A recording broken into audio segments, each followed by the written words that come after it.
With GST remaining in the limelight, we're not expecting there to be major changes in personal tax in the upcoming budget. There should nevertheless be a fair number of measures to alleviate the increased standard of living. Such measures hopefully are expansionary in nature. For example, tax cuts, higher reliefs, with people's welfare in the forefront.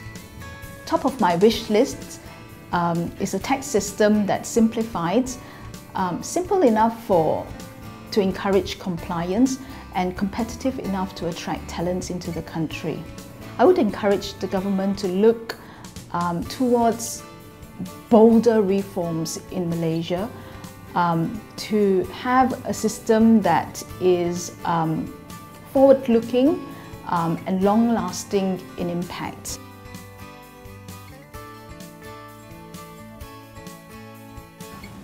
I foresee that the government will, in 2015 budget, continue its initiative to ensure that the rakyat well-being is looked after, given the sensitivity of GST as a whole to the reality of Malaysia.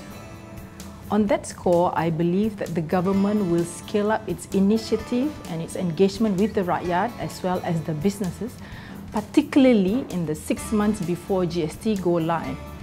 What I wish the government will continue doing is to ensure that the women at home is also fully aware on how GST will impact their financial. On that score, what I wish the government to also do is to expand its communication network to perhaps to go back to conventional method of communication. What I mean is government should probably also continue to consider engaging the household using a basic leaflet of what GST is and what it means to the woman at home. On the business front, what I wish the government should consider doing is to engage the businesses using other government organisations other than the Royal Malaysian Customs. As an example, the government can consider setting up GST help desk at local authorities, at organisations such as MIDA or MITI, where the businesses do go there on a day-to-day basis.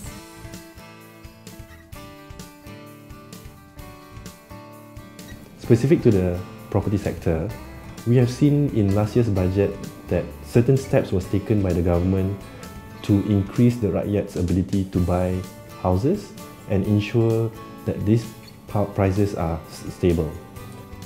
In this regard, my wish list for the 2015 budget surrounds the same theme, where with some additional or even enhanced measures can be introduced by the government.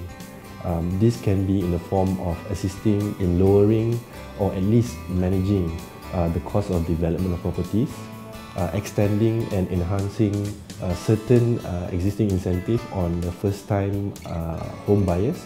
Perhaps the stamp duty exemption is not limited to 400,000. My wish list for this budget 2015 for healthcare services would be along the line of the budget theme, which is accelerating growth, ensuring fiscal sustainability and prospering the rakyat. So from rakyat perspective, I would like to see private healthcare services more affordable. So one way how government can do it is by increasing the tax relief for medical insurance, which the last increase was back in 2000, which is about 14 years ago. So I think it's about time. And it could be even better if that relief is extended even to parents' medical insurance. On the growth side, I would like to see more assistance from the government on the businesses, particularly on the medical tourism, because it's a huge industry with huge potential.